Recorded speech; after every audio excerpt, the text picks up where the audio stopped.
right. Well, we're live. So welcome back. Chad, Sir Chad, Joshua, the man that even Prince would sing about, McClendon. Another episode of Waking the People, and we got a couple of things to discuss with you today. All right, to start it all off, though, happy Father's Day to every single one of you. If you're in the home, fantastic. Thank you for the wherewithal to hang in there and actually go against what society seems to push you towards lately. And for you, those of you that are not in the home, do what you can to keep that relationship strong with the children and support them and also the mother as much as you can, so you guys can have a amicable relationship that would result in the child being well adjusted. So fight forward, don't stop, do what you can to try to come up with peace between you and your partner if you're not in that state currently. And again, happy Father's Day. You are much needed and underappreciated. Now, with that, Joshua, we got a couple of topics, and some of them got a little more passion involved than others. So with that. Absolutely. So welcome back to another episode. If you have not yet, please subscribe, hit that like button, pound that bell so you can get all of Chad and I's notifications, leave comments, share, all that good stuff. We really appreciate it. So absolutely. So today's Father's Day, and Chad brought up a good point about if life doesn't always go the way that we want it to. I personally have three father figures in my life. I have my biological father. I have my first stepfather that my mom was married to for over 20 years. And now my mom is remarried to a gentleman by the name of Ed, who they've been together for 10 years. So just because you're a stepfather, just because you're not in the home, doesn't mean that you don't have a big impact in the children's lives that you are in. So thank you everyone for, for being there. And I know that there's only the impact that a father can make on someone's life is above all else. It's very imperative. So a lot of people out there never really get to experience that. And if you do have the fortitude and the grit and the love to stick with it and to be in your children's life as a father, you definitely deserve every praise you get on this day. Yeah. And to add to it too, just for the men out there that do, date single mothers, just a degree of responsibility. It's like, it's always nice, whenever you do start dating somebody that maybe they'll meet some sort of, desire that you have, or maybe even fetish concepts or whatever it is that really has you date that person. But do what you can to be as responsible as possible, to have everything laid out on the table before allowing for assumptions to take place. Sometimes people are dating because they're looking to fit that person into their entire life, not just their private life. And if that be the case, there's a kid on the other end, and that could be multiple kids. And if you constantly put the mother in a state of stress simply because you're just interested in one particular thing, but you don't speak in that way, in a congruent way, so that they understand it completely, you can mislead them, stress them out further, and then that will affect the children and their own upbringing, as well as the outlook those children have on men like yourself. So just be in mind that being responsible in those situations, not saying don't enter relationships with single mothers. I am saying be aware that you may be, an inadvertent father figure, or you may have a cascading effect or chaotic effect on the mother to the children because of playing games, as some people would call it. So just keep that in mind. I mean, I'm not saying, again, don't date them. I mean, by all means, I've dated plenty of single mothers in my life and had a lot of fun with them, but I've always kept it very congruent and with my language to actions. So I'm not meeting children right away, it's things like that, because that whole excitement when you first meet somebody can say, hey, this person's going to fix everything in my life, or maybe not fix everything, but fit perfectly in with the way my life is going. And they could be a great complement to my life.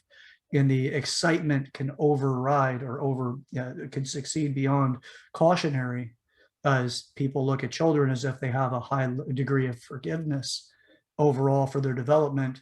They do and they don't, so just be mindful. But if you are in a relationship and you have a child with that person, do what you can. It seems like society tries to pull people apart. and instead of, encouraging them to work their way through things and, you know, resolve challenges. Social media doesn't help. It's like seems like everybody's got their thirsty following. As soon as one person drops the ball, everybody else comes in to say all the things that they would do that would be different than what they just found out the other person did. So you get that thirsty person in the inbox. So, and as well as dating life, you don't have to go to the bar anymore to meet somebody or meet them at a charity event or anything. You just go straight over to an app and start swiping your finger left or right about whether or not you find that person to be appealing enough to actually meet up with. So, or to start a conversation, then maybe meet up with them. So just be in mind, keep that stuff in mind as we move through this. One of the things that our society's pushed us away from lately is responsibility. Now, there's a little secret that I learned through some advanced conditioning and training that I've gone through. The greatest power and potency in your life is when you're responsible for your life. It's essential. If you're not responsible in your life, you can create a great degree of chaos throughout your life.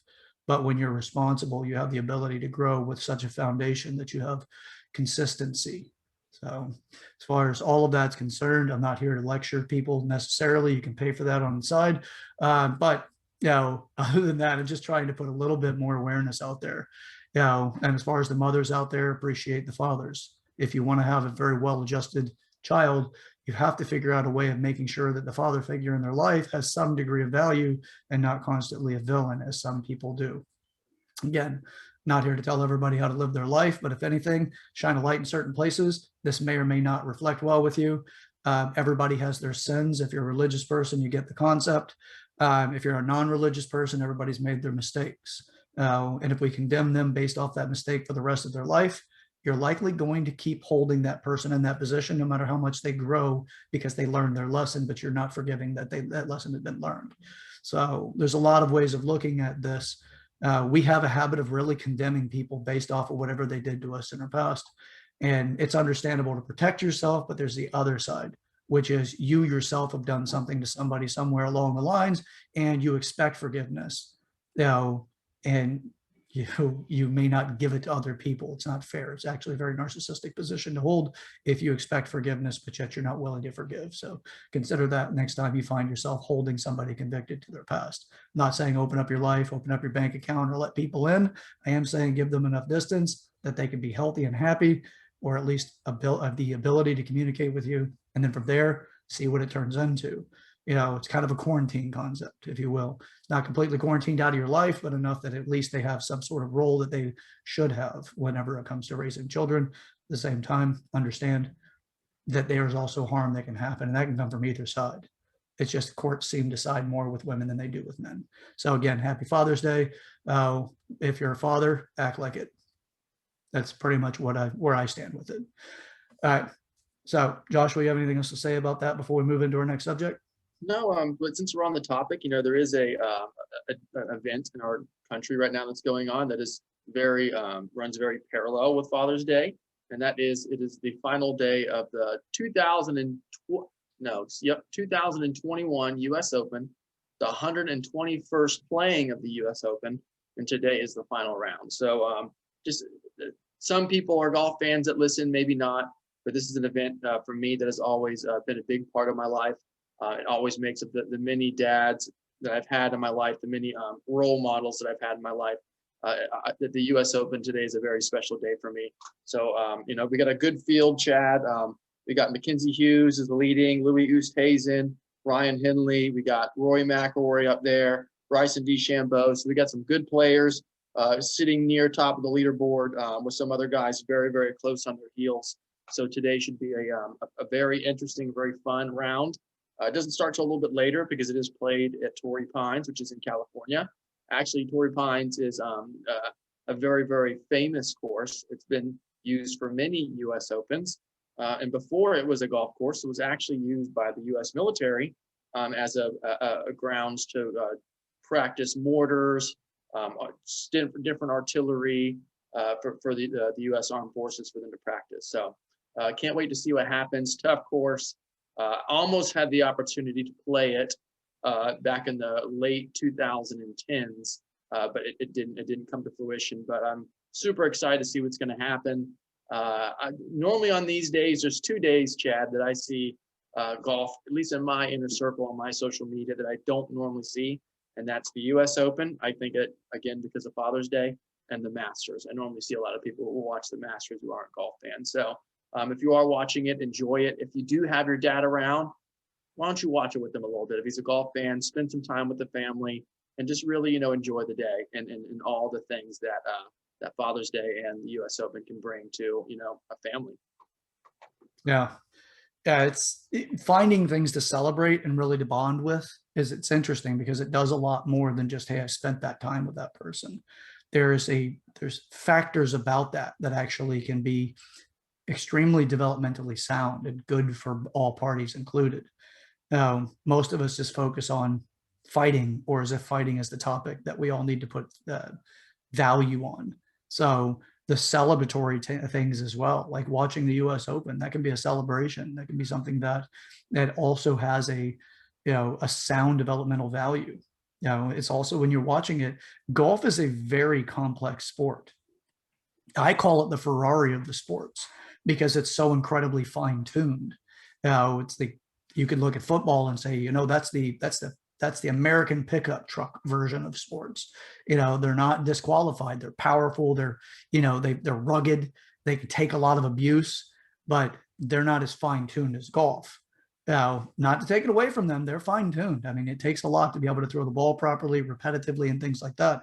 But it fits more for me to call that, that rugged pickup truck. Now, golf, on the other hand, it goes all the way to just the way the person holds their head against the atlas vertebrae, which is the number one vertebrae. So it goes all the way to that actually that helps increase the person's ability to play properly or decrease it.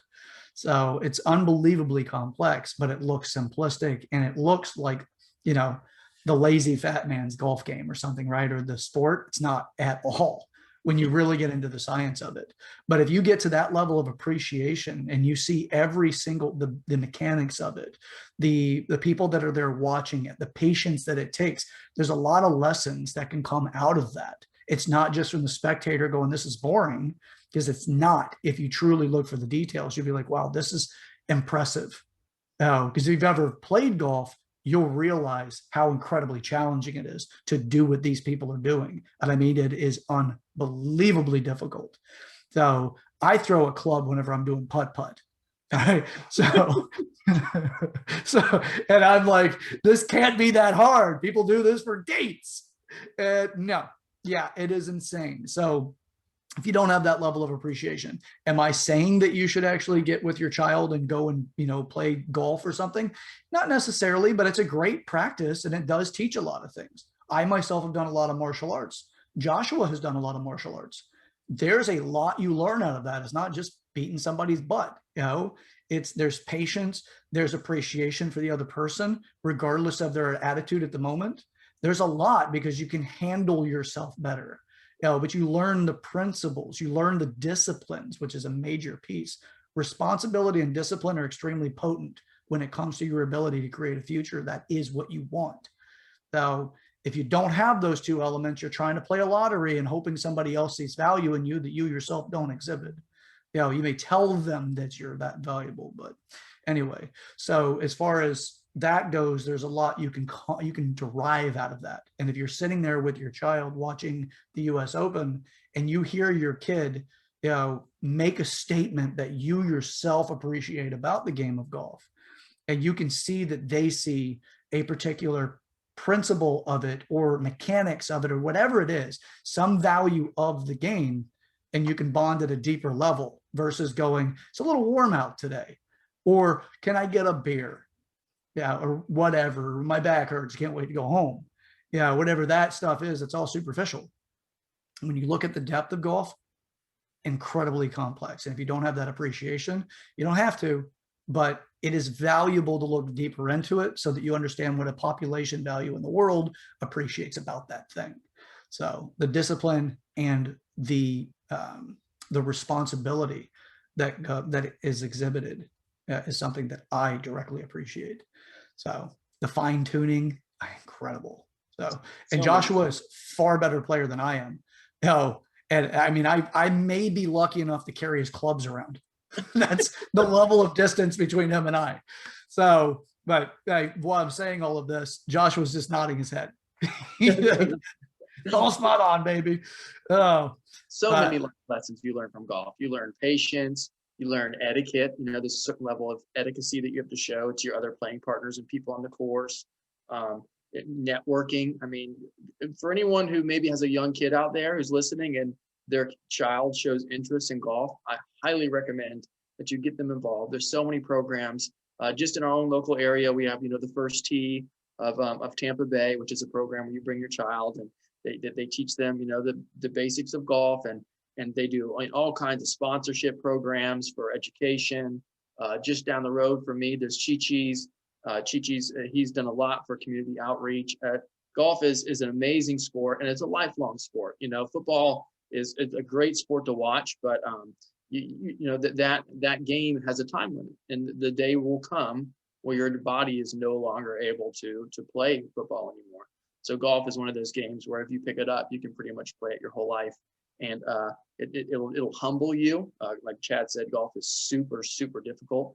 I mean, there's days when I've gone out there and I'm an okay weekend golfer, I would like to say, and I've shot 78 one day, and then you go out and play the same course the very next day and you shoot 90. So it's never, nothing's guaranteed. It's a lot like life. Actually, one of my favorite quotes about golf was by the gentleman named Ben Hogan, and he said that when you walk through the fairways of life, you must stop and smell the roses because you only get one round. And I've always felt there's been a very, very deep connection between golf and life lessons, and the lessons we learn from golf we can apply to our lives. And it's a beautiful sport. So hope you enjoy it. Go watch it. Put your little one in front of it, and you never know, they might pick up something. I personally started playing because in 2008 I watched the final round of the U.S. Open with my dad when it was Tiger Woods versus Rocco Mediate, and I literally remember telling my dad afterwards, I want to start playing, and the rest is history. I've played ever since. So you never know what an event like this can do, to Chad's point. And I'm excited. I'll definitely be watching it this afternoon. Yeah. Well, and for everybody else who watches it, enjoy, man. Really just take into consideration like everything it takes. Those people are true athletes. It's just a different kind of athlete. They typically are moving fast, but I can tell you what, man, if you've ever tried it, you'll know. I've got nothing but appreciation for it. Mm-hmm. Yeah. Joshua, I appreciate you bringing up that subject. And it's one of those that golf is holding strong. It's not like some of the other sports. Like baseball has lost a lot of its ground in the last 20 years. It's the American sport, but it's the all-American pastime, right? It just doesn't have that popularity as much anymore. So other sports have picked up. The NFL actually has skyrocketed over its support up until last year. And then it started to drop off because it got out of the game and started to talk about things that were unrelated to the game. So that's not a good idea for any business model, period. Stay focused on what you do. But anyway, but I also haven't created a multi-billion-dollar, sports complex concept, but this thing's been around longer than I've been alive, actually longer than twice my age. So, but anyway, it's not that I take away any kind of value away from them, but I do want to throw some value towards golf now, as it is underappreciated, and usually they call it the rich man's game. Mm-hmm. You do not need to be rich to play the game.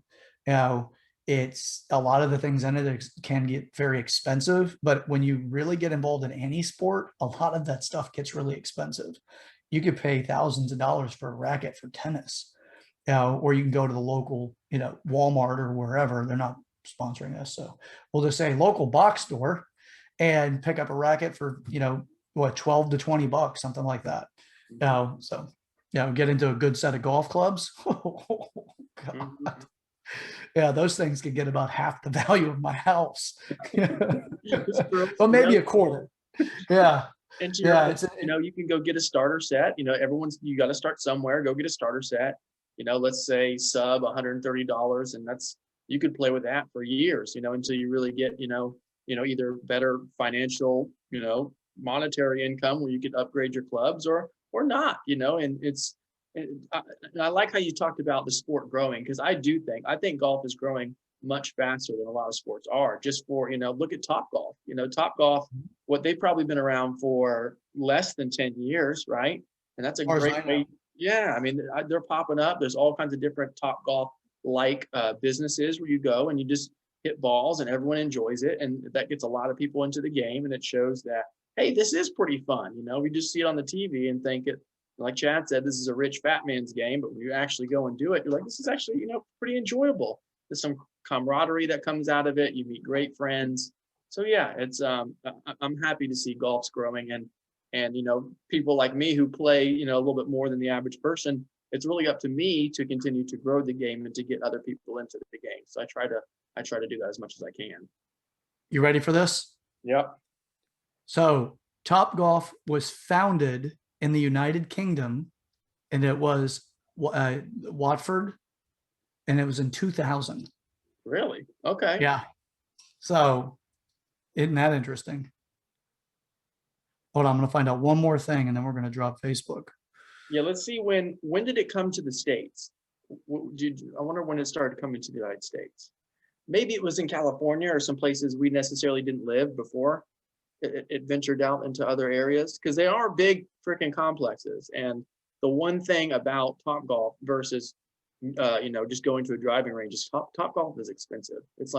It's $40 an hour, and if you really want to go hit balls, you can go get a person. You can go to your local driving range and get a bucket of 130 balls for $10, and bring your cooler and kind of just hang out with the boys. Now that's not as it's not as luxurious as or as fun as Top Golf is. Obviously, you pay for the experience and you pay for the atmosphere, but it's still a good thing, even if it is expensive. Once a month, however often, a lot of company meetings that they go to Top Golf. I know Chad went there, not too long ago, right? A couple of weeks ago, you went to Top Golf. It was this last Friday was a week. Yeah, so it was a week and a couple of days ago. A lot of fun. I was there actually with some real estate friends of mine. And I got to tell you also, if you don't know some real estate people right now, it is time to get to know them. Now, Johnny Wynn, that's my man. He also goes by Trung, but don't call him that unless you're really close to him. Was it slammed out? It's always busy at Top Golf. Was it busy? Oh, it was stupid. It was stupid busy. Yeah. The first Top Golf, by the way, came to the United States in 2005, and at Alexandria. I'm not exactly sure where that one's at. Yeah. So, but that's 2005 is when it came to the United States, and now it's in. I mean, we've got one here in Florida near the Tampa Bay area. No, it's within the Tampa Bay area, and it is absolutely it's a beautiful building. It's a beautiful setup, and it's really neat because of how calibrated the balls are and everything else. Like it tracks once you hit the ball, it knows where your ball is going, it knows where it lands, it does everything that you need it to do. It's a pretty impressive system. And it may not even be impressive to long-term golfers, but to people that are not long-term golfers like myself, which if anybody's interested, you're going to have to actually go on to YouTube and or Rumble to find out more about how well I did against the 6 other people. Oh no, I'm sorry, 4 other people. I added a few because of personality traits, I guess. So, but yeah, but that, the technology, just the technology as far as the ball. So at Walt Disney World of Golf up in Orlando, Disney World has an amazing golf complex. I believe they have 4 courses. They're beautiful. The Palm course is one of my favorite courses of all time, but they're trying to get it to where you can buy a set of balls from Disney to have a microchip in it. So when you're playing, you can hit it, and on your cart, on the GPS system, it'll show you where your ball is. So if you lose it, you can just drive to that GPS point so you can find it a lot better. Speed up pace of play, That's it. It's really interesting because every single ball that goes through Top Golf has that technology built into it. There's a microchip in it that has a location value. It'll tell you exactly where the ball landed. It associates to the points that you get. Everything is done. It's actually pretty neat. Mm-hmm. So yeah. So, all right.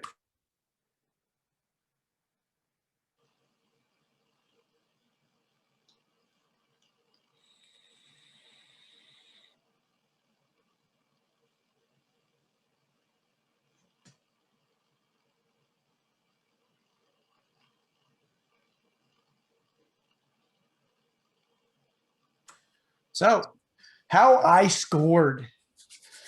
I came in dead last. What game did y'all play? So we played two different versions. We played just in general for the holes, right? Like just for the points, wherever you land with your balls, where you land. And then there was the other, which is actually the distance of the target. So distance of the hole, specific. So yeah, how far away and who lowest score wins. And we played top score wins, which is whoever got the best scoring. So the two guys that we played, or two out of the four of the guys, let's see, actually it's five of us total. 2 out of 5 actually play regularly. Okay. They brought their own clubs, and you can always tell whenever when they hit the ball, like who has expensive clubs and who has the cheap stuff. Mm-hmm. Now, when you get that hollow knock sound, where you're like, it's a very specific sound. It's hard to explain it. You have to hear it. Once you hear it though, and you start putting together distance and accuracy versus other people, and the sound that goes off when the ball goes, like the sound of the hitting the ball, it's really fascinating. So yes, they had those expensive, flashy clubs, and they apparently add that with their skill level, and damn, they were dangerous. Oh yeah. Yeah. Great sound. And for anyone who's trying to get into golf and you're going through, the first year kind of sucks. I mean, you don't really hit a lot of good shots, but the moment where you hit it and you hear that sound, Chad, you're hooked. That's what hooks you there, is that sound. When it just pure, you're right. You really can't explain it. It's just it's just in that moment, it was perfection. That's really what it's all about. In that one swing, it was perfection, Yeah. They hit that flow spot. Just, mm-hmm. Yeah. And it was almost every time they hit. And it had that sound. Every time I hit, it sounded like Jerry Springer's about to get fired up and laughing and going crazy. Yeah, it was bad. It was bad. Yeah. So you can just tell, like, I was channeling my inner white trash culture, I guess, or something. I was like Happy Gilmoreing, and I didn't quite run up on the ball and try swinging at it, but damn it, it was not flashy. They're like giving tips to everybody else, and I was doing exactly the opposite of everything they were saying, just because that was what felt natural. Yes. They're all like, you got to swing like this, but they weren't telling me to. They were telling the two guys that were good. They were telling the other two guys that are actually in the middle somewhere. And then there's me, and they're like, he's a lost cause. Just figure it out, Chad. And like most sports or most games, the more alcohol you have, the worse you get. And that's exactly how I went. So yeah, I didn't even know how the system worked. I went up and just started swinging away, and it was still on the person before me. So I was giving them points, and I was like luck shots. It was like it would fall into the hole, like, because there's these big nets around the hole. So it's probably a good 100 yards, or maybe not, probably about 50 yards across. That's the hole's right in the center. And then you got about this big hole that's about 50 yards across roughly. And your ball falls anywhere in that, and it gives you points. But if you don't land in that, you don't get any points. If you're using the highest score wins, per hole. And that was really neat, but I didn't know how to actually switch the system over to the next person. So I was just driving the ball. I didn't even know what the rules were at the moment, exactly how to play that particular game we were playing. And I sank several in those holes. And it gave the other guy points. And they're like, Chad, you got to change that. And as soon as I switched it over, I got a couple for myself, but the majority of what I was hitting far away from anything that scored. I was like trying to go furthest down the range, which was sad compared to the other guys. It was bad, but it was fun. There's a lot of fun. Yeah. So, if I was playing to win, I would have had a horrible time. Yes. But I wasn't. Two things in life, Chad, that you don't need to be good at to enjoy.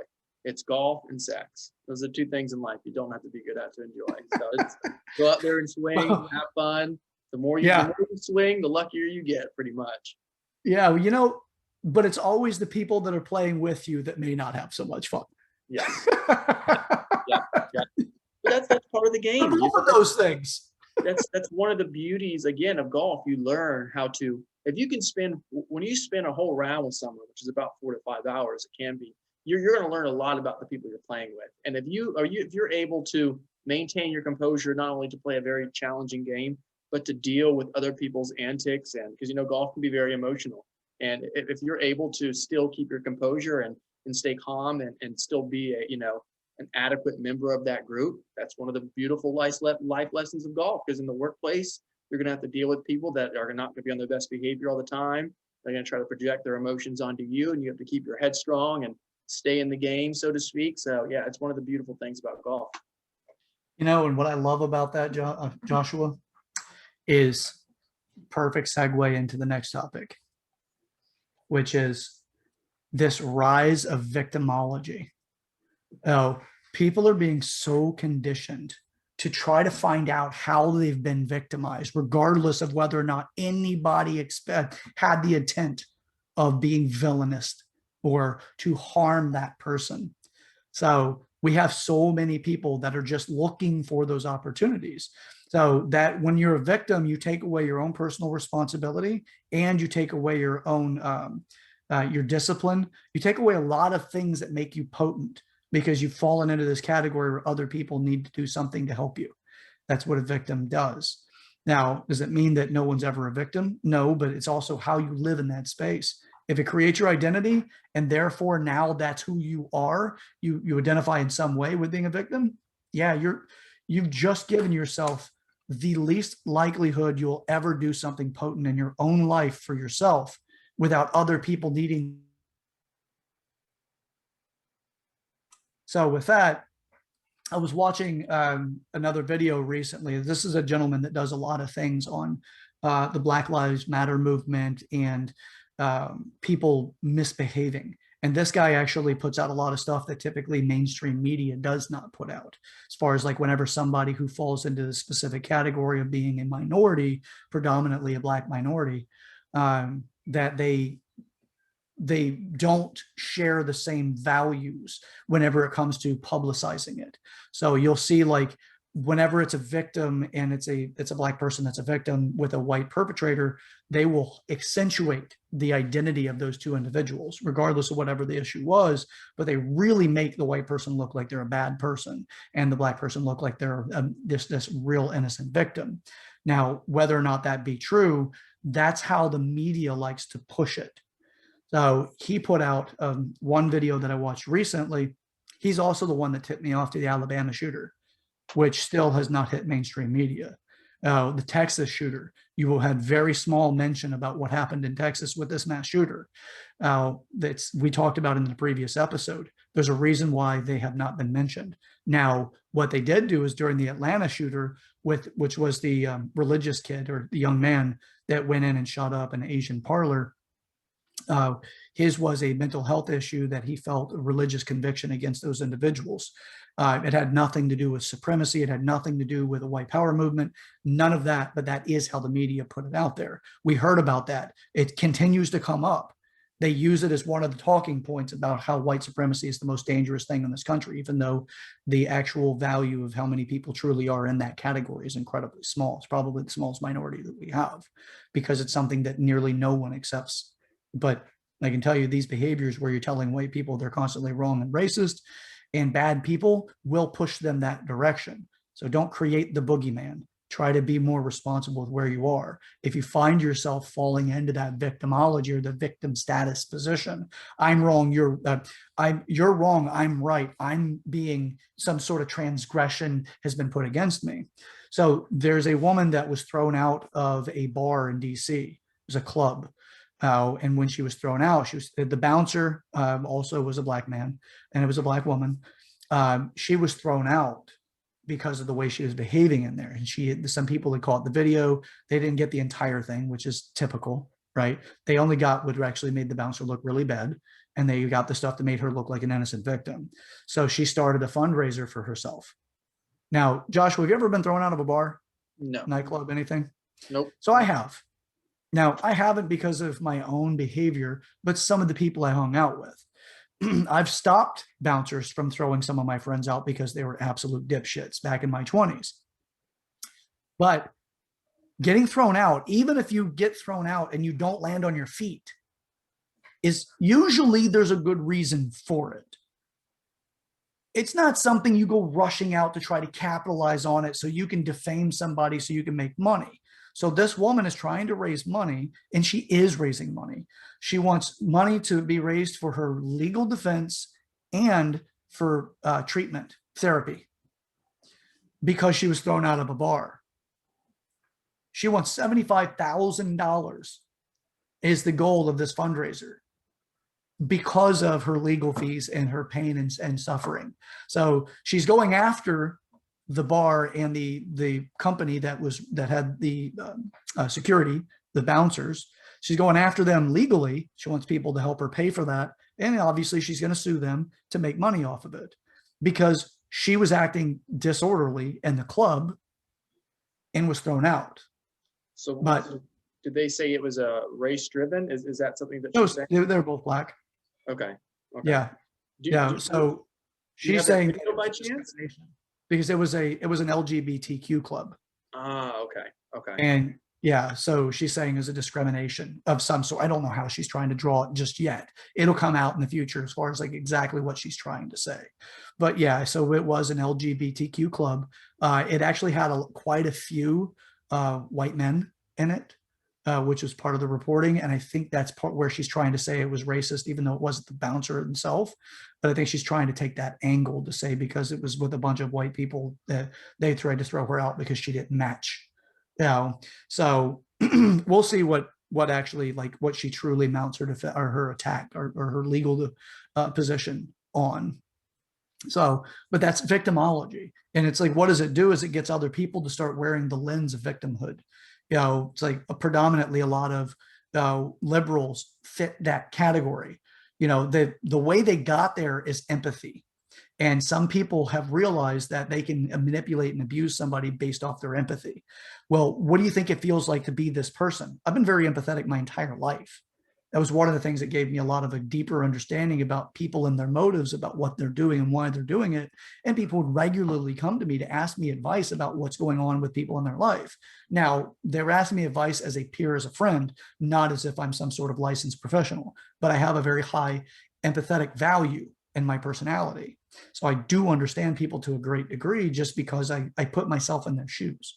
I can feel where they're at. I'm not just sympathetic, I'm empathetic. I try to feel where they are, not just say, hey, I get where you're at. I want to feel where you're at. So I would know how I would feel in that situation based off the information that I've been able to experience from that person. So this victimhood thing is they're using empathy to get people to want to protect them or to give them some sort of credibility. Now, some of these events truly are atrocious.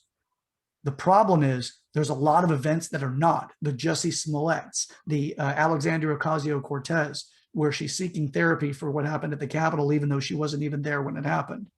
Now, it did not get to her, but she's saying now she needs therapy. She's actress. Anyway, we covered that in another video. Now, actress, not politician. She's not a politician. If you call her that, you've been fooled. No, just because she's elected, she's an actress. All right. If you don't know what I mean by that, watch episode 33 and you'll get a little bit more insight on that. Yeah. So I mean, the more this stuff happens, it's almost like a cry wolf situation, in my opinion. Like if it's, there are events out there where there is discrimination and there is some unjust activities. And if we, if people continue to allow anything, I mean, just this example of someone being thrown out of a bar, I mean, that establishment probably had reasons to throw you out. Now, I'm always innocent until proven guilty. So if she wants to go and have her day in court and the evidence can be presented, we'll get more evidence on that as the case continues on.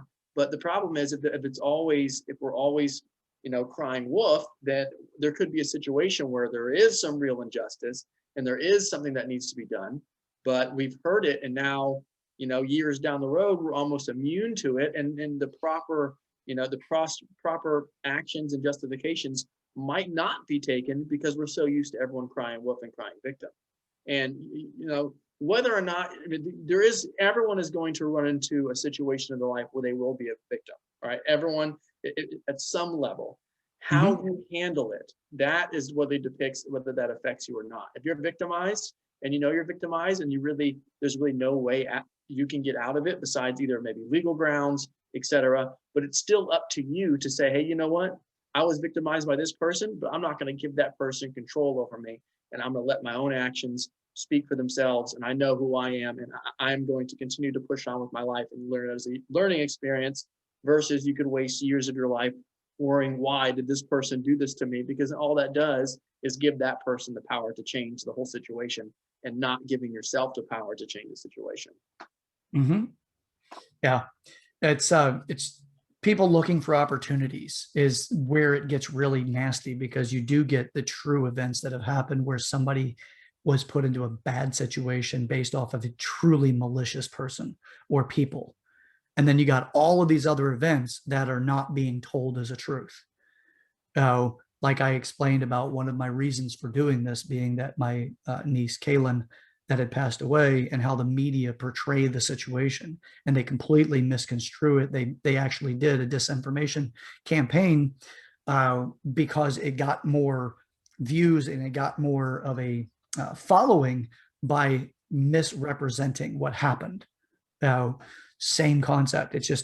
We're such puppets for the media. It's insane. So many people will just do this mimicry behavior because they see the gorilla glue girl makes a bunch of money because she herself put gorilla glue in her hair, and then started talking legal suits. She got a representative that's an agent, which is what typically actresses do and celebrities do. They get agents. She did the same thing. And then they tried to make her look good because they said, well, she gave money to charity. She gave a portion of what she received to charity, not everything she received. It was all to try to make her a known person beyond doing something stupid. The victimology she did to her damn self. So that's insane that we got to a point where people are looking for those opportunities. It creates a cannibalistic society where we're eating each other's credibility in order to become more credible so that we can get a different status in society. That's what victimology is teaching people. By the way, what happens after this is the socialistic concept of victimology. What happens when it becomes a communistic position on victimology is when you start asking people in your life, or the government starts asking people to start reporting on others in their life, which actually just did happen. Biden encouraged people to start reporting on anybody who has extremist behaviors. But the schools and a lot of mainstream media is teaching people that if you're a Republican or you have conservative views, you're racist. What is that going to do for other people to start saying, well, that's an extremist behavior. They're a Republican or they're a conservative.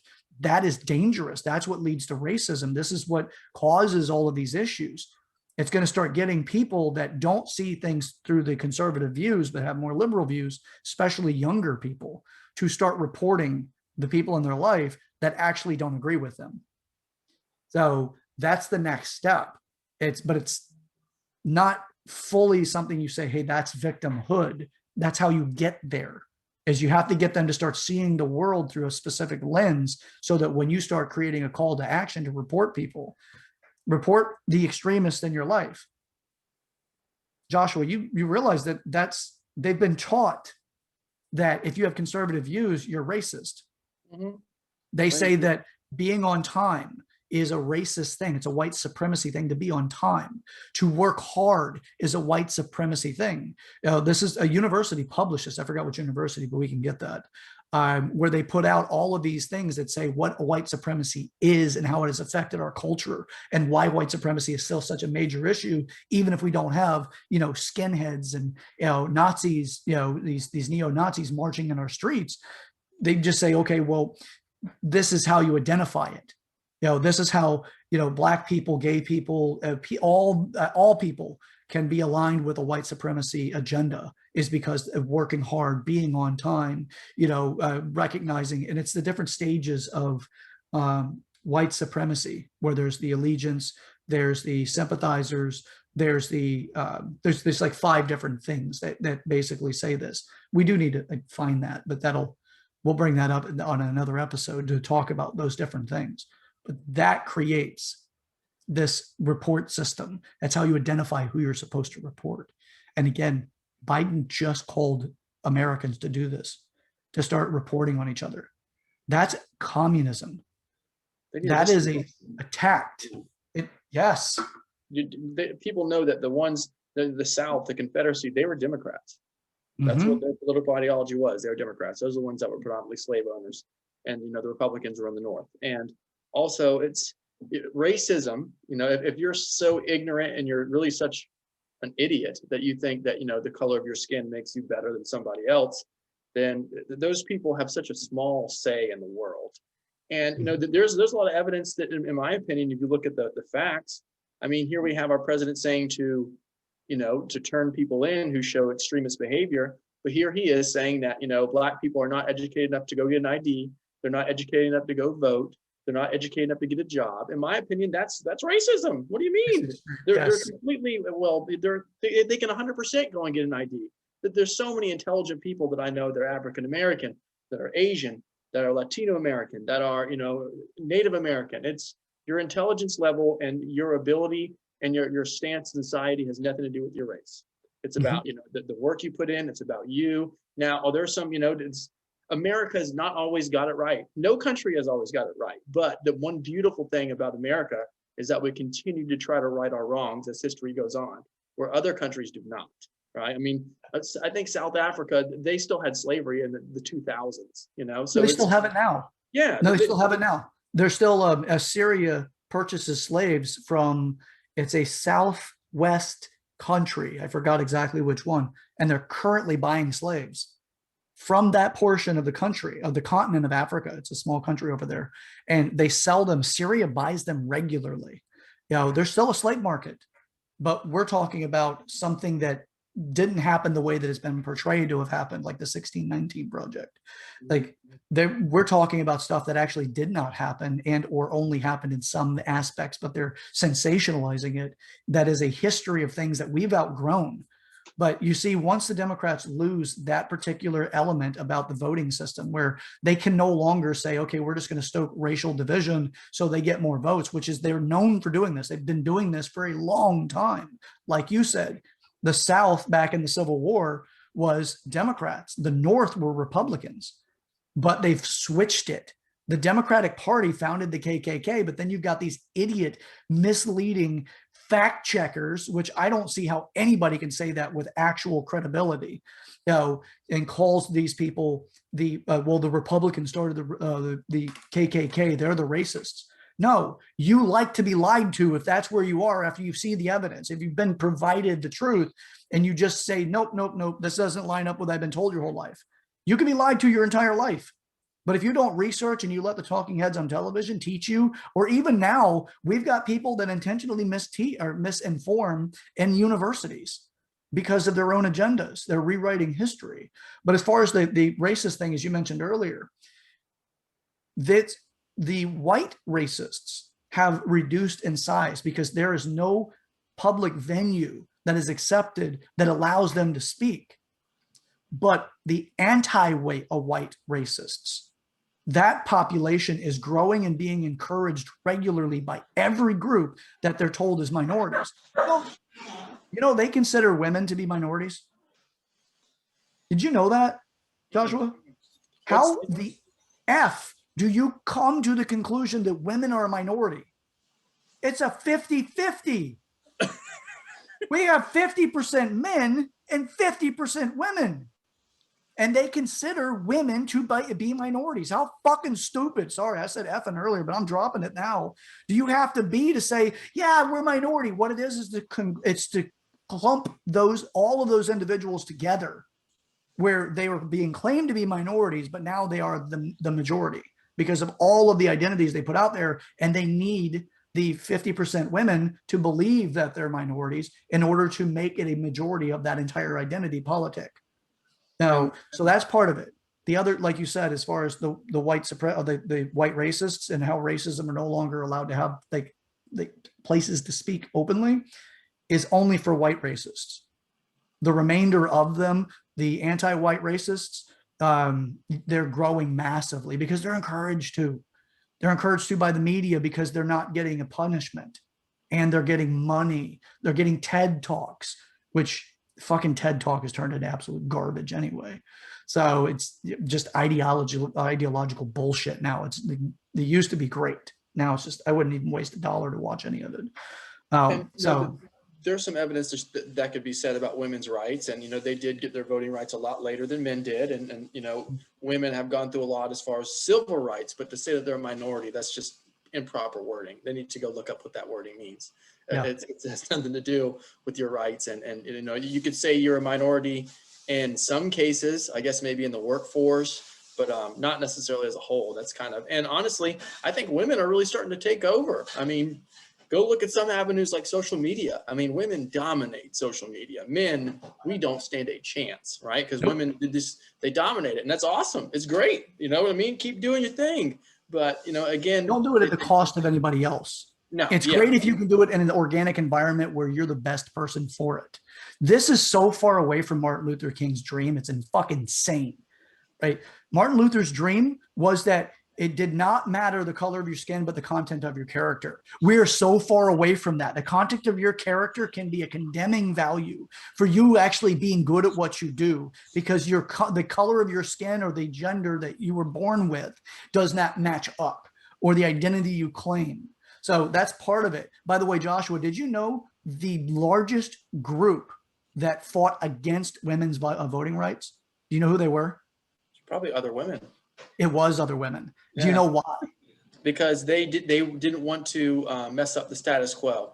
Because there was some women in high places who they didn't want to see, you know, the rights that they had achieved go away because other women were causing too much of a stir. I would say that had part to do with it. The biggest portion was they did not want to be included in the draft. Yep. Okay, that's a good point. That was the biggest reason. Now, there were other reasons. It's not like it was a one reason purpose.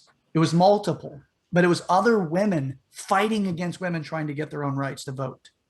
So, but will they teach you that? No, because they want to make it look, the optics of it is it has to look like it is old white men that were fighting against people not to have control because they'd have to give up some of their own, is the way they painted it.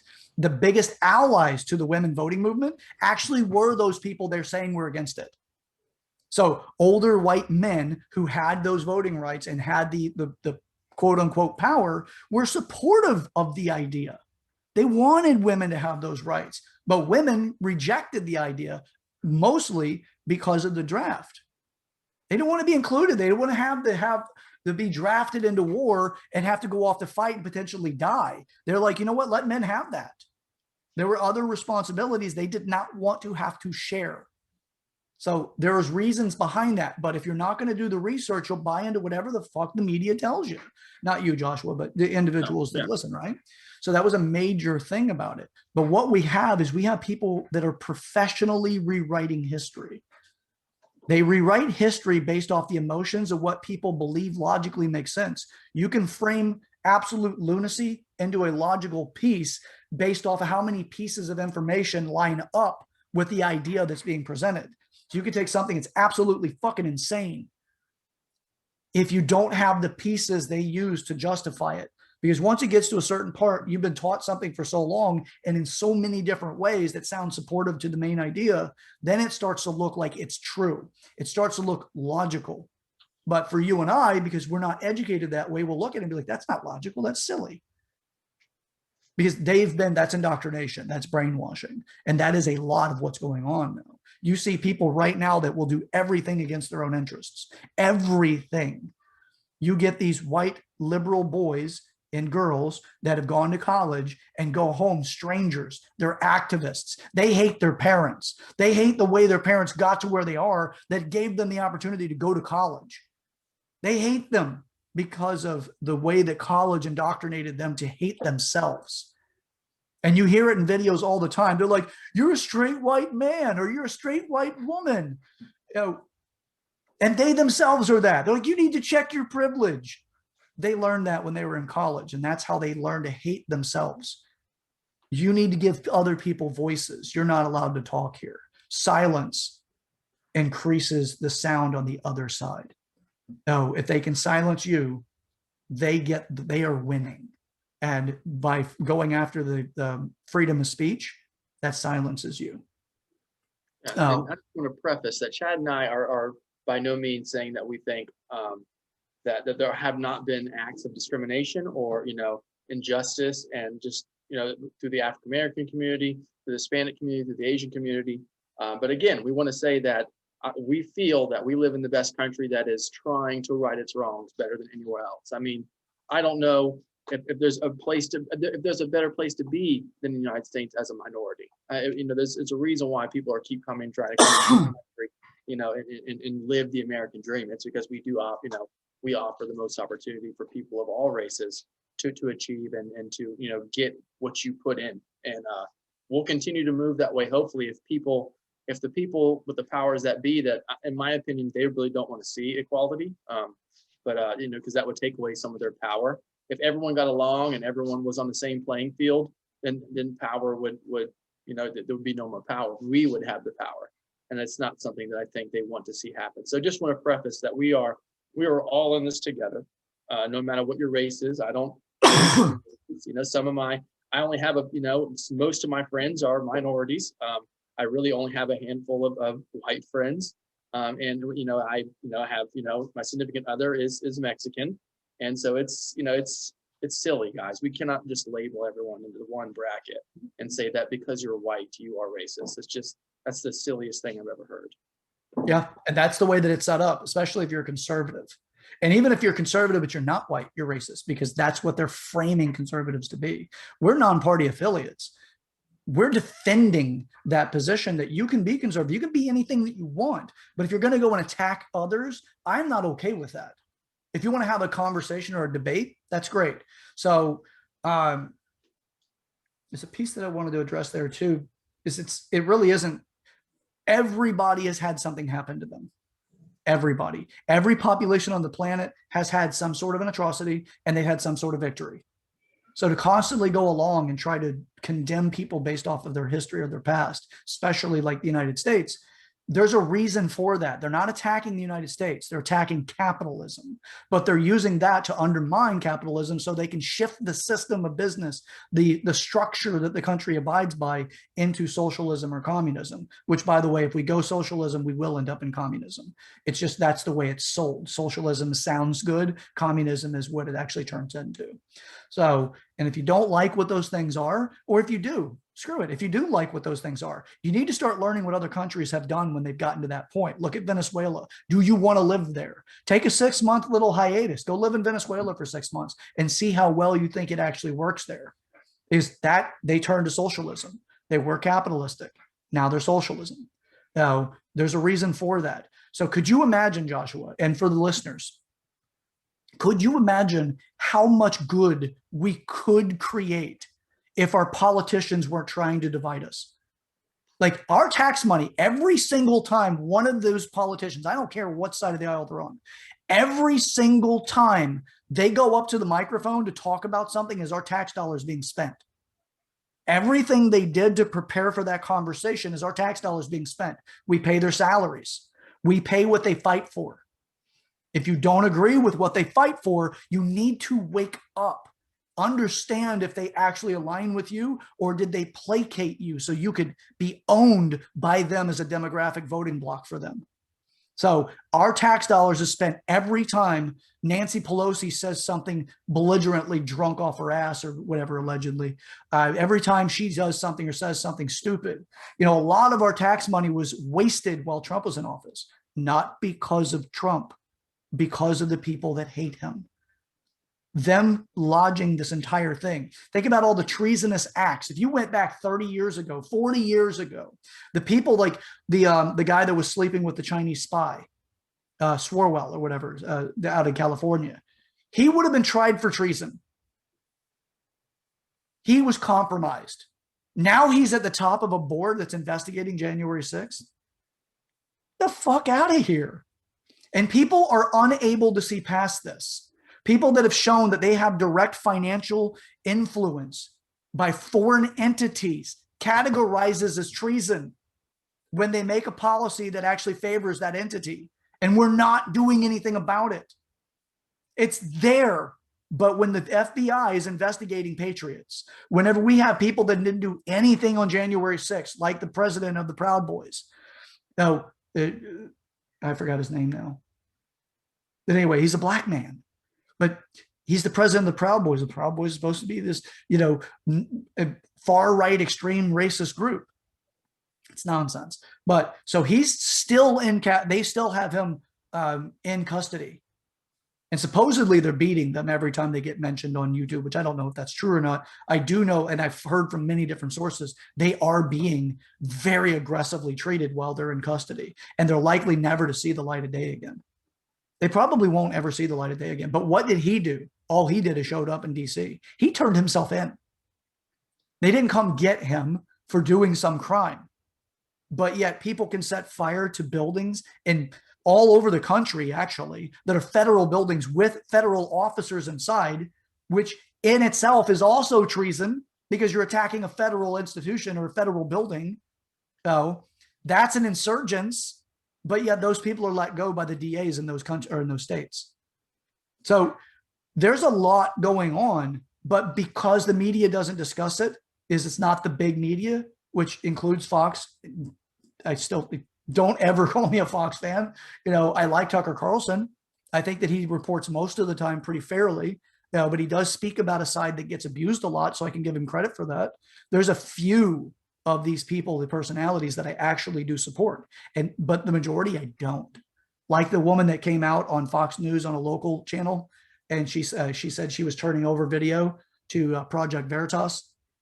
I commend her. Out them. They need to be outed. There were recordings that were done. If you haven't caught that one, go to Project Veritas. You'll find the video pretty quickly. Watch it. It's worth your time. So, all right. So as far as that goes, I've got a lot to say about it, but we don't have a whole lot of time.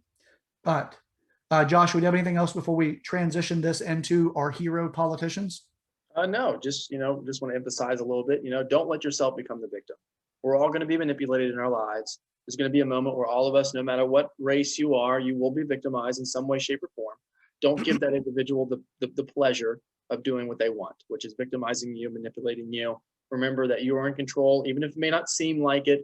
There's always a way out, and just stay strong. We're all in this together again. The more and more we can continue to wake up to this, then I think there'll be less victimizing. And the biggest thing is it'll take away the voice of those people that are trying to victimize people, which is especially media. Fox sucks. They all suck. We don't have a lot of good news sources in this country. So just keep your head up, keep your chin up, and don't let yourself become the victim, because you cannot control whether you become the victim or not. That's not, in most cases, that's really not, you will be victimized, but just don't give them the pleasure. Yeah. My final thing to say about that before we get to our heroes is think about a time in your life where you realized somebody you really supported had been manipulating you, somebody that you actually thought was your friend, or somebody you thought that actually was like an ally of yours, and then you find out that they weren't. How did you feel about that? That's how I feel about a lot of politicians. What these politicians need is they need people to support them. And the best way to support them is become a soldier for them. So regardless to what people think when they watch these videos, I am not a Trump sycophant. I am not a blind follower or some sort of fanboy of Trump. What I do is when I hear something, I investigate it. I look to as many sources as possible. And when I start catching opinion over fact, I have a problem with that. So I investigate it. So when people say something that would be defaming about Trump or blaming him for something, I look into it. As soon as I can, I look into it to find out as much as I can about that situation and to see if they're just a repeating parrot for the mainstream media, or did they actually understand that that is what happened? If they learned it on mainstream media, there's a pretty damn good chance it's not true. That's called propaganda. And how many times have we had things that came out, like recently, the media has been corrected about Trump doing the photo op by tear gassing these protesters, these innocent protesters, when he came over to the church to do a photo op with the Bible now in front of the Catholic Church that had been burnt down, or that would have been partially burnt by these activists, protesters. Now, the truth is they're violent thugs, not all of them, but the people that were doing these things that are setting fires and attacking people, they're violent thugs. They're looters, there's rioters. They are not protesters. Protesters do not do those things. There are protesters there. They're used by those individuals the same as ISIS and Hamas use innocent people so that whenever they're retaliated against for what they do, they immediately fall to this victim position. We're being attacked. Look at all these innocent people being attacked, when they're the ones shooting rockets off at Israel or other places and attacking these people. They attack and then they try to hide behind human shields. It's the exact same thing. These protesters are being used by these defectors, these activists that are truly just destructive, intended, Antifa type people. They're not trying to actually create a better country. They're trying to destroy this one. They're trying to destroy the others they're involved in. France is another one. There's a bunch of them that are actually, they have these people that are these bad actors involved. So with all that being said, be aware if you are being manipulated. You should probably be pretty pissed off when you find out, like I was when I found out I was being puppeteered by the media predominantly. You will not likely hear me say anything positive about mainstream media. You'll almost always hear me say something very negative about them, because that's how I feel about them. They don't tell you the truth. Anytime I even hear stuff that I align with, I look into it to find out if it's true. So to our heroes, Joshua, we talked about this a little bit before. So everyone at this point pretty much understands that Texas has an issue at the border. The federal government is encouraging indirectly people coming over by the way they speak. Kamala going, "Do not come," sternly. And the way I saw it was when she was doing that, Joshua, was like, "Do not come, do not come," wink, right? That's not really, like, they're treating a lot of these people like they flew a bunch of immigrants to Tennessee to stay in hotels because the border detainment centers were overrun. The processing centers for immigrants, it was overrun. They have a 72-hour window that they hold these people by. It had so many people. Remember back whenever Trump was in office, they were talking about how inhumane it was. the actress Alexandria Ocasio-Cortez went down and did some bullshit photo op on it. And people are still like, no, that was legitimate. Yeah, how legitimate is it now? She hasn't gone to the border to actually do that against Kamala Harris and Biden. She hasn't done that. She did speak against Kamala Harris because she said, "Do not come." And she's like saying, well, that's wrong. That's wrong of Kamala. Shut the fuck up, AOC. You're an actress. You suck at what you do. You just have a bunch of low intelligent or maybe not necessarily low intelligence, but very emotionally manipulatable people that follow her. So with that, the border's being overrun. The federal government is not doing what they need to do in order to take care of Texas, because Texas is where the majority of these people are coming in at. Texas is being overrun with illegal immigrants. We're not even allowed to call them illegal immigrants anymore. Have you noticed that we can't even speak freely about certain things? If you look up right now, if you Google search protests, or I'm sorry, if you Google search riots, you will get January 6th. You will not get Portland. You will not get what happened in DC in the summer of 2020. You will not get what happened in Tampa, Florida earlier in 2020. You will not get what happened in Orlando, Florida, what happened earlier in 2020. You will not get what has happened all over this country, what's happened in New York, what's happened all over the damn place, Michigan, for the George Floyd stuff. You won't get any of those things that are riots and looting. There's burning, there's destruction that takes place. There's all this stuff. And they say, because they control the way you think based off of what you actually have access to thinking, that January 6th was a riot. It was not. By the way, Joshua, this is worth looking up.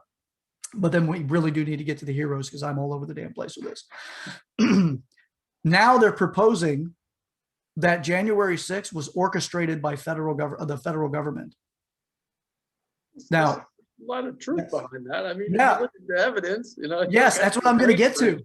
Yes, if you look at the evidence, there's actually transcripts of people that their names were omitted that were involved in January 6th. Why would the government omit the names of people that were involved in January 6th at any level? Because they did not omit the name of the buffalo hat wearing guy. They did not omit the name for the Proud Boys president. They didn't omit anybody who's in custody currently. All of their names were published. Ashley Babbitt's name was published, who was the woman that was killed by a federal agent. So that was in the courthouse. Well, or I'm sorry, not in the courthouse, in the Capitol. You know, they had to actually, they had to go after that guy's information legally in order to get it, to find out who actually shot her. So, and I don't know if they actually got it just yet, but that's how they're trying to find out exactly who the person was that shot her. They all know, as far as the government knows who did it, they just won't release it to the public. So they're proposing that it was done, and they have transcripts of people talking about being there on January 4th and getting people ready, getting them riled up. These were not Trump supporters. They were professional agitators. That's in the transcripts. So if you don't know what I'm talking about, look it up on, it's actually on YouTube still. Don't know how much longer, but, and it is they actually have this stuff, and it's been submitted for public record. So look into it. It's worth it. Yeah, Sorry, Joshua. We spend like billions of dollars every year on defense, and you're telling me that in 15 minutes, Duck Dynasty was able to take over the Capitol building? I mean, come on, it's ridiculous. There's no way. All the money that we spent in defense after, I went to DC, a little while after the incident, and you couldn't even walk down the wrong side of the street. If they really wanted to keep it from happening, again, we sound like conspiracy theorists, but it's rational. Look at it. All this money. Well, we found Saddam Hussein in a hole out in the middle of nowhere, but all of a sudden we can't keep some people going into the Capitol building. Come on, that just sounds a little odd. How many people died during the Capitol January 6th? No, just call it what it was. As a protest. Do you know how many people died? Was it 5? Nope. That ballpark? Good guess, though. Yeah. No, it's a good guess. It is in the ballpark, but it wasn't 5. That's far too many. 2? Keep going. Uno? One person. Ashley Babbitt. What about the officer? Was there an officer that was severely? No, not a single officer died that day. No. Not a single officer died because of that. Not a single one. It was all lies by mainstream media. The one officer that was hit with a fire extinguisher in their head, that was not what caused his death. He died several days later, and the family came out and said they wish that they would stop actually saying that. He died from, I believe it was a stroke. It was unrelated to what happened on January 6th. So he recovered not from a his injury? Well, he was in the hospital, but that wasn't why he was actually what caused his death. Okay. It wasn't even associated with what caused his death. They considered it natural causes. So the mainstream media has been going on and on and on. And I've had arguments with people that say they're Republicans, but I really would prefer to call them rhinos themselves, that say, well, January 6th, there was an officer that was smashed in the head and he was killed by being beat with a fire extinguisher. That's because the media told them that. They're puppets based off what the media tells them. It's history will teach us the truth. It takes time. January 6th was a fucking lie. The majority of what happened there was just people that were upset and they felt like they're being disenfranchised.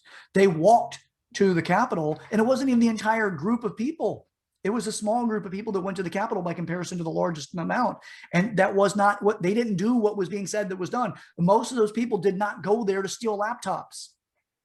They didn't go there for any of that. They went there because they were told by the Supreme Court that would not even hear any kind of fraud case or election issues. They wouldn't even see or hear any of that. And then it's overheard by the person that was at the desk, allegedly overheard John Roberts tell everybody else, all of this stuff wasn't back whenever Bush versus Gore was going on. We didn't have riots in the streets. That is a statement of cowardice. That's like, just take it over, man. Where there were multiple Supreme Court judges that actually did say we need to hear these cases, but they were overruled because they didn't have the majority. So that's what we heard as far as people that were trying to get a fair election. That's what they heard before going there. They did not go with the intent of violence. They arrested specific people. They could have easily arrested Alex Jones. He was there, but they did not arrest him. They wanted the president of the Proud Boys. They wanted this. They really, I think what they're doing is they're trying to get a confession that from him that the Proud Boys is a racist organization bent on destroying America. I think that's what they want. Is they haven't released him. What the hell did he do? He didn't do anything. He showed up in DC. He didn't participate. He turned himself in before January 6th. He turned himself in on January 5th, I believe. It's always the few. I mean, even with the Black Lives Matter riots, most of the people there that were trying to actually protest peacefully, they're going to be looked at in a bad light because the instigators that are within, like we talked about, earlier, the people that are actually trying to cause trouble and not really peacefully protest and go towards a solution to whatever they're protesting. They rather just cause chaos and chaos sells more so than peaceful, completion of the goal sells. If Black Lives Matter and African American community got what they wanted, like we said, we'd be moving on. But why do that? Let's continue to create the chaos and lump it all together. Yeah, it's ridiculous. It's always always the few ruin it for the many. Always and They need almost human everything. shields. Yeah. Yep. It's a human shield tactic. You Yeah. find people that are truly impassioned, like with people in Black Lives Matter. There are people that are truly impassioned that only want to see that we all appreciate everyone's life, but they feel like Black lives have not been appreciated the same as everyone else. So they truly feel that they need to actually speak up and do things proactively so that everybody is appreciated, that they feel that they're appreciated as much as anybody else's life. They're truly innocent of the agendas. That's all they want.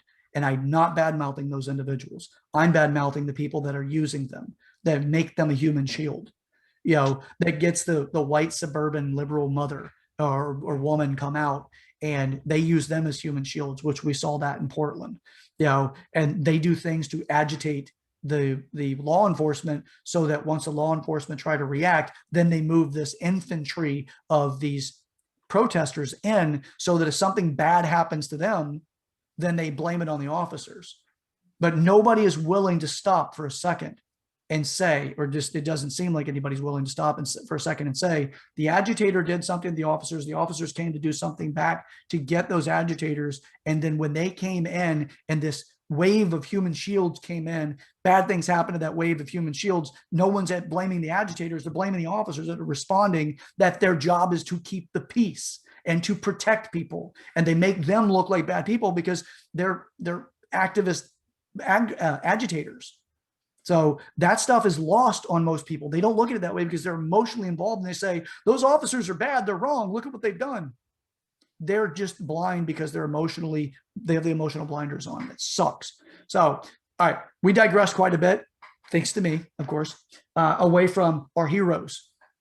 So Texas is being overrun with these individuals coming over the border. They're still coming. Kamala Harris's bullshit thing about like, don't come. Don't be fooled by that. She hasn't visited the border for a very specific reason. So now Arizona and Florida are now sending law enforcement to help Texas control the borders because it's been left on Texas. Texas said they're going to go ahead and finish building the wall. Good on Texas. They're not going to get federal money for that. That is Texas doing it for themselves because they see what's happening to their state. And if they don't do something because of the way a democracy works is based off the majority, if the majority vote a certain way, then that is the law of the land based off a democracy setup. The left are taking advantage of that. They're staging it so that the right has less abilities to actually be free. They will end up governing based off that. That's how you would turn Texas blue, is because you got a bunch of people that say, the Democrats are doing me a favor. They gave me a place to live. They took care of us. We got us over the border. We've been wanting to be here forever. Now we're in the promised land. And they'll vote blue until they realize they've been lied to. Some will wake up, some won't. They will always vote that way. The ones that actually are sympathizers for criminals, they will vote blue. They don't vote red. People that are sympathizing for criminals do not vote blue or do not vote red. Like out in California, you can shoplift up to, I believe it's $990 or $970 and not be convicted at all. You can't even have charges pressed on you for shoplifting up to that point, which is the viral video of the guy stealing a bunch of shit out of a CVS or a Walgreens or something out in California on his bicycle, filled a black bag full of stuff off the shelves. And even the security guard, the best attempt they did to stop them was grab the bag to try to take them off balance so maybe they would fall or lose the products. But the person, all they do is come back over and grab it again. Because the security guards can't detain them. It's less than $1,000. It's less than the permissible amount, which is, it's almost 1,000. It's like 960, 970, something like that. So Arizona, Florida, heroes coming to the rise to help Texas. They're sending law enforcement to help them secure the borders. Good on them. Federal government isn't doing it, and they're not doing it for a reason. If you think the federal government supports you and the American way of life, you're wrong, because it is not a federal government that is supporting you now. Because look at what they're doing. You have people like MS13.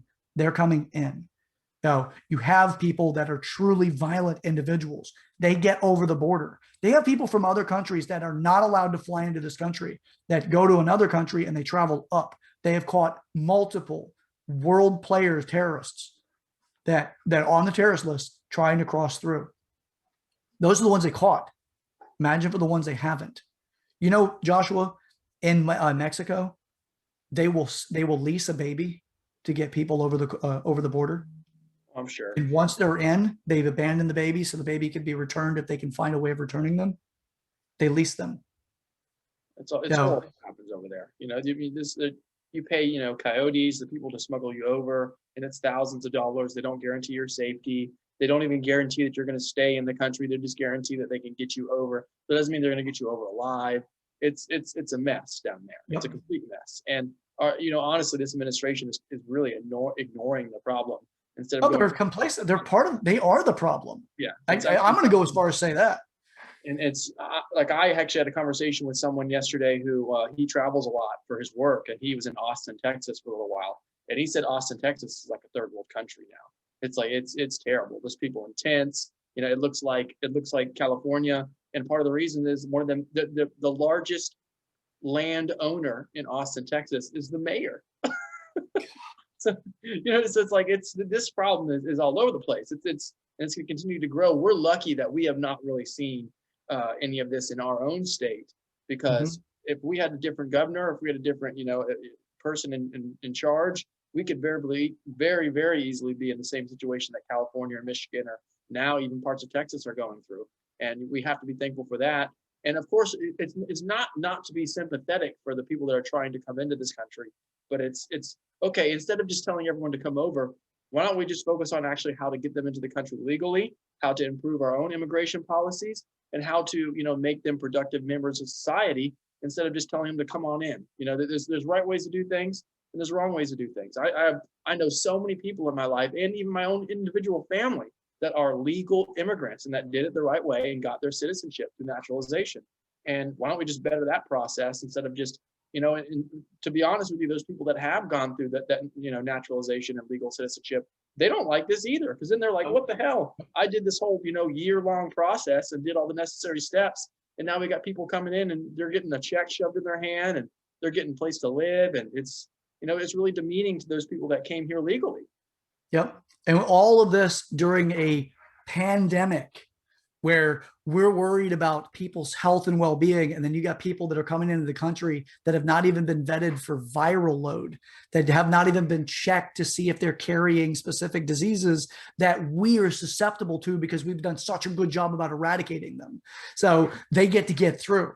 As we back in, it was I remember it was like episode, it was in the teens, where we talked about actually like out of was 20 people that got in one batch that was released, 7 of them I believe were COVID positive, and they're like, all right, we'll just go check in. Here's your court date, you know, so that you can, you know, get your citizenship or you can go through that process or whatever. Just we're letting you in.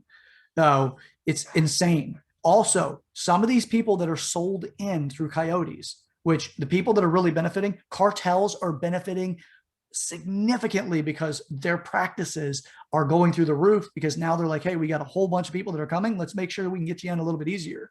So people that are actually being sold or that take these agreements with the cartel, some of them actually are being sold into sex slavery as well. So they had federal, or not federal officers, damn it, that won't be the people that do this. They had some of the officers in Texas actually go into a home that had a significant amount of people inside of it, that particular batch of people were destined for sex slavery. So they knew that because of what they got out of the people that were keeping them. They found out that that's where they were going, even though those people believed they were just going to get citizenship and a life in America. So, but that's not where they were going. They were going directly into sex trafficking, sex slavery. So if you don't think this is happening, you need to research outside of this. Stop being a puppet. You know, read, learn, get out of the comfort zone. Some of the stuff is not comfortable to learn, but it's happening. And in your ignorance gives consent. So wake up. All right. You know, and true. And the final statement that I have about this, Joshua just mentioned, a lot of actually everybody I know that has gone through legal citizenship, they've gone through the right way. They do not like what's happening and they condemn what's happening at the border because they put in the effort and they know that you can get in. You just have to be patient and take yourself through the process.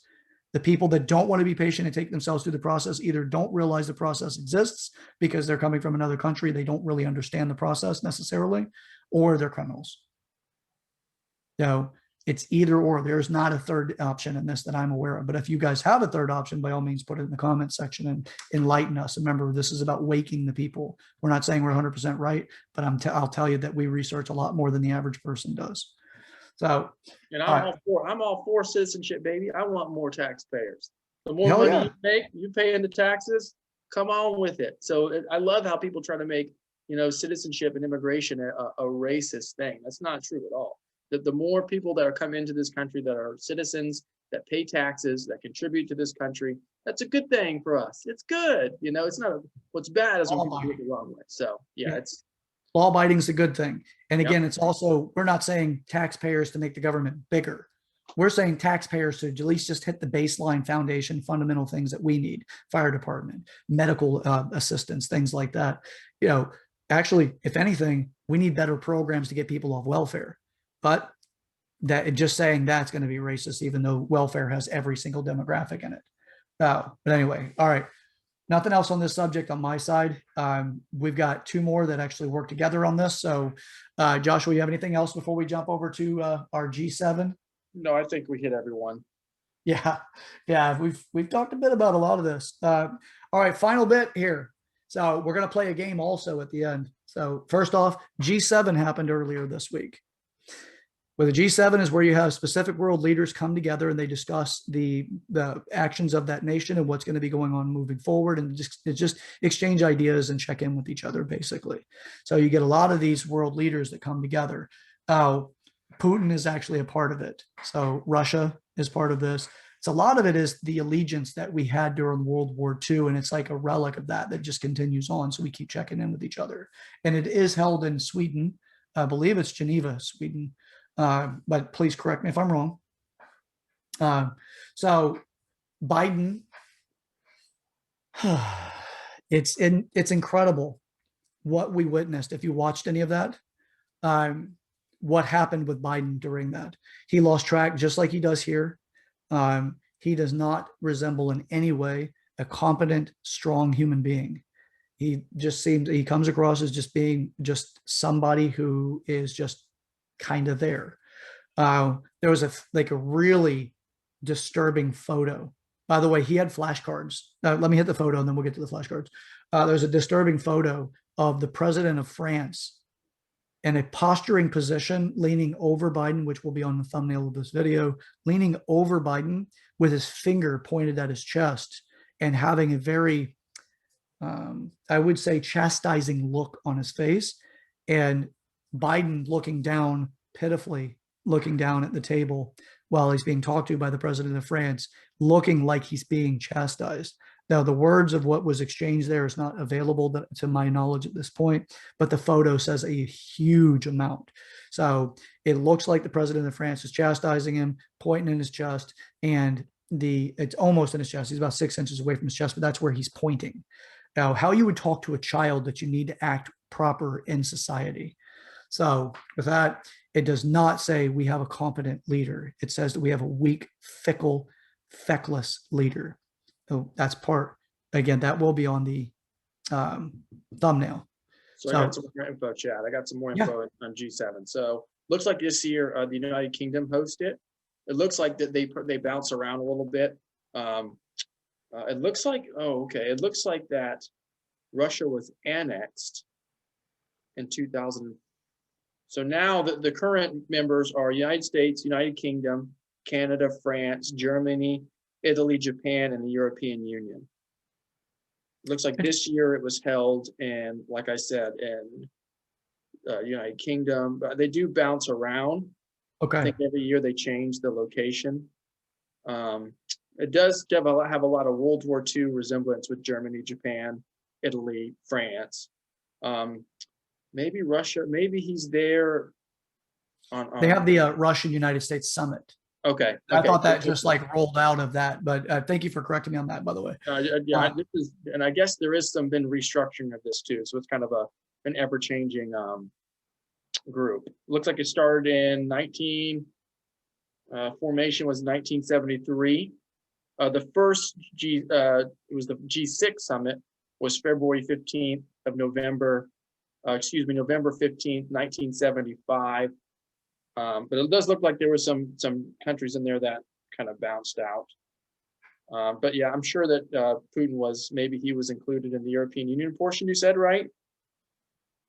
Yeah, he's the Russian-American summit. Okay. Because Russia and so Putin and Biden also got together, and it's at the same time frame. It happened this week. Okay. And so appreciate that, by the way. Again, this is like we're learning in the process as well as we go through this program. Now, what happened whenever Biden and Putin both did their press gathering? Their Russian agents were pushing some of the United States reporters out of the room and trying to block their ability to take pictures and record now, but only allowing the Russian reporters to do it, which is interesting. And Biden just sat there as his people, like the reporters were being pushed around and being like, there's agents standing in front of them. But Biden had a handful of flashcards to have the conversation with Putin. Putin ran circles around him. Now, I'm not a Putin supporter. I am a patriot of the United States. I am not a sympathizer with Russia. It sucks to see our leader get beat up with next to no effort. Now, Putin is ex-KGB. He's a very sharp man. Mm-hmm. He's a very capable man. Now, has he been responsible for atrocities? As far as I know, yes. But as far as that conversation and the way that went, none of that conversation went in Biden's favor at all. He's sitting there with flashcards like a child. And then Putin talked about that later in a press release. Now, he had flashcards, and he felt like he had flashcards like what they do with children in Russia, where they help prepare them for their basic studies. He was very disappointed by the way that it went. I'm disappointed by the way that it went. Trump handled himself very well with the Russian and American summit. Trump also handled himself very well during the G7 meeting that he's gone to. So there's no way in hell the president of France would have put his finger in Trump's fucking chest the way that he did Biden. No way in hell. No. No. You know, I even had people say he wouldn't do that to Kamala Harris. Kamala Harris would not have handled herself like Trump did. And we even talked about Bernie. Bernie wouldn't let him do that either. Yeah. Yeah. Well, Bernie would be like, get your finger out of my chest, you billionaire. Like, don't worry. I'll start talking about the trillionaires when I become a billionaire. And I won't talk about the millionaires and the billionaires. It'll be the Jeff Bezos. They have too much money. Can I become a trillionaire next? Yeah, Bernie would have did a better job. This is ridiculous. Come on, Biden. You gotta do something. You know, you can't just go in there and get worked, you know, verbally. You know, you have to prepare. You have, you know, if you I don't know. It's just not good, Chad. It's not a good look at all. I wouldn't say that he didn't prepare. I don't think he has the faculties to do it. And it doesn't matter how much preparing you do. I mean, let's face it, man. They gave him a preschool method for remembering shit. Now, here, I wonder if there was pictures on that card. Probably. Yeah, stars, shapes, stuff like that. Now, who the hell knows? He's unfit. Kamala Harris is no better. She may be able to hold her conversations in complete sentences, but as soon as she's under pressure, she laughs. She does. If she doesn't want to answer something or doesn't know how to answer something, she laughs. It's not going to do any better. Bernie would do better. At least he would be able to at least conversate. Yeah, he'd probably talk about shit that's completely unrelated like I do sometimes. But, you know, if nothing else, though, at least he would talk. You know, it's sad to see that. You know, and not to mention, we did mention this last time. I'll mention it again. What the hell? It's not to mention. Screw it. I'll mention it. Remember the photo shoot where everybody's social distancing. They got their mask on. They're sitting separate. As soon as the photos are over, other people were still taking pictures, and all of them are within feet of each other. They're talking in each other's ear. They're leaning in. They're hugging. They're handshaking, doing all the rest of this stuff. No mask in sight. It's theater. Are you okay with being a puppet? Are you okay with being manipulated? They're using fear to control you. Wake up. There's something else they're doing. It is not what they say they're doing. And this is world leaders. It's not just American politics. Our people do it all the damn time. I can't tell you how many times I've seen videos of people standing behind the curtain where they don't think they're being filmed, and they have no mask on, nothing. They look at their notes, and then they hear that they're being announced, and then it's their time to walk up. They put on their mask. They walk out to the podium. As soon as they get to the podium, they take their mask off and start talking. It's theater. Less than 1% fatality. But yet we have people getting all kinds of complications with the poke. So wake up, people. This stuff is just, it's insane. And it's insane how easy people are manipulated by these people. Time to wake up. They're good at it. You can't shame them. We've all been manipulated. I've been manipulated by politicians, and it's easy to. They're good at it. There's a reason why they're in the position that they're in. It's because they're good at getting people to think that they know what they really want as far as the best interest for the people that are voting for them. But it's not necessarily true. They're master manipulators. It's unfortunately, it's a part of life. Like, if you are able to, get people to believe in you, or to have, power. I don't necessarily want to use the word manipulation, but part of life is being able to influence people. And these people are just master salesmen. They can really, really influence you, and that turns into manipulation the deeper it goes. It's crazy. We should have sent, we sent Bernie. We should have sent who should we should have sent? Oh, who's like a great talker. You know who I think it would even have done better, and he's not a great talker. It's just because he's fucking insane. Jeffrey Toobin. Yeah. Yeah. Remember the reporter that, like, he was on a Zoom call, and they took a break, and he whipped it out and started beating off. Yeah. That's Jeffrey Toobin. He just admitted to it on a CNN interview, where not a good look. Come on, bro. Yeah. No, so yeah, he would have actually done better than Biden. Gosh. Oh God. I do it when I'm nervous. That's not what he said, but yes. And by the way, he's got his job back now. So yeah, how about that for you? Yeah, the left can do whatever the hell they want and get away with it. Horrible crimes. And then if the right does anything even slightly wrong or off or possibly misunderstood, death to them. Time to take them out. You're not allowed to work anymore. But so, yeah, he would have even done a better job. Mm-hmm. So, but Biden, horrible job. Bernie would have definitely held up a little bit better. Although, again, I'm not a Bernie supporter either. He may have some pretty good talking points, but I really, after everything we've learned about Bernie in the last 2 years, I think they're talking points. He has a lifetime where it seems like he's always on that one agenda, where he's like, he seems to be for the people. But he talked badly and negatively about the billionaires and the millionaires for a long time, until he became a millionaire himself. Then he really just turns that towards the billionaires now. He owns more houses than he can live in. So he is a very wealthy man. He wants socialism, but really he wants communism.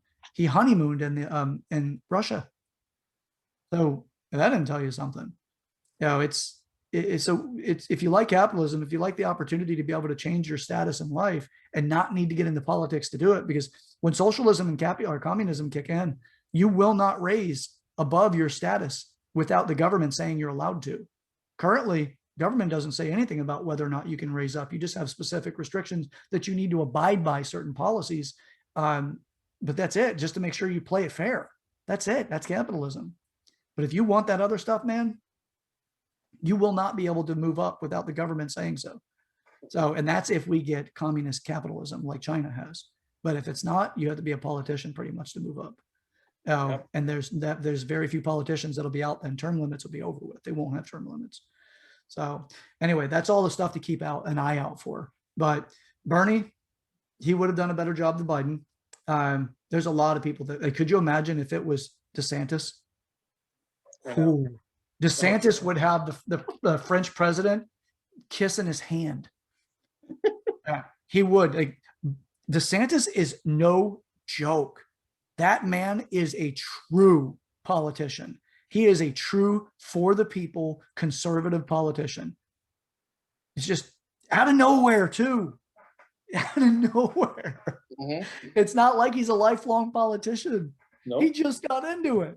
Yeah. You know, which is another awesome thing, which is also one of the great things about Trump is that he's not a lifelong politician. He just got into it and infuriated the swamp and the establishment because he did things that were for the people, populist mentality. You know, and they hated him for it. And everybody went after him because of it, all the mainstream sources and other politicians. So they hated him because he was for us. And people were like, oh, he wasn't for us. How much was insulin when he was in office? How much was your EpiPens when he was in office? You know, the president of France, no way in hell would he have done that, what he did to Biden, putting his finger in his face. So, Mm-hmm. all right. So as far as that goes, it's just who would have been better? Dude, we could have put the Noid from freaking Domino's up there. Right. Fucking Noid would have done better. Yeah. Tom Brady would have did better. You know. Oh yeah, dude. About that. I actually think Tom Brady might actually become a good politician. Yeah. Heck yeah. Yeah, I think so. You know, and I'm not even like necessarily a fan of his. He's consistent. Mm-hmm. No matter how many people have attacked him. So I think he would do fairly good too. Mm-hmm. Now, I don't know about Matthew McConaughey though. I know you're a little bit more of a supporter of his than I am, but and not to say you're a supporter. You just like a little more favor. You favor him a little bit more than I do. I like him as an actor. Yeah. But after the stuff that I've seen, I don't trust him in being a politician. You know, he could correct me. Caitlyn Jenner might have done better as well, but I really think Caitlyn Jenner is a rhino. So yeah, so whatever. But as far as that goes, yeah, it would have been entertaining had it been Bernie, but it would have been better than depressing as it was by being Biden. Now, and I wouldn't want it to have a politician at the G7 summit and also the Russian American summit that treats it as if she's at a comedy club. Every time some tough question's asked, she just starts laughing like she just heard a great joke. So just, we need better leadership now. And I'm not going to say our previous leader wasn't good because I think he actually did a really good job overall. So, but anyway, that's what I got for today, man. You got anything else, Joshua? No, that's it. You know, if you have not yet, please subscribe. I hope you enjoyed this episode. I think it was a fun one. We went from golf to immigration, and we hit a lot of talking points, a good variety of subjects. And so please share the videos, comment. You know, we're getting a lot more feedback from subscribers on our comments. I really appreciate that. We're only a couple of subscribers away from our goal of 70. So if you have not done, please help us reach that goal. Have a great weekend. Have a great Father's Day. And as always, stay golden, pony boy, and keep your head up. And we will see you guys later on in the week.